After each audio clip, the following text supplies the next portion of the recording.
وعلى في الورى شاني. أنا القرآن رباني وعلى في الورى شاني.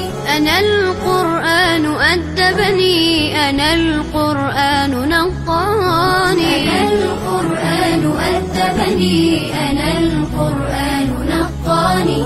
أنا القرآن يسري في شراييني ووجداني. أنا نبت بحفاظ جليل القدر والشان، لهم نور يعانقهم يضاهي شمس أزماني. نجوم في هدايتهم منار لكل حيران. لطاف في تعاملهم كمثل الورد صنواني. تعالت في الدنا أيدي لهم زرع بأوطاني. لهم غرس بفردوس رعاه المنعم الحاني.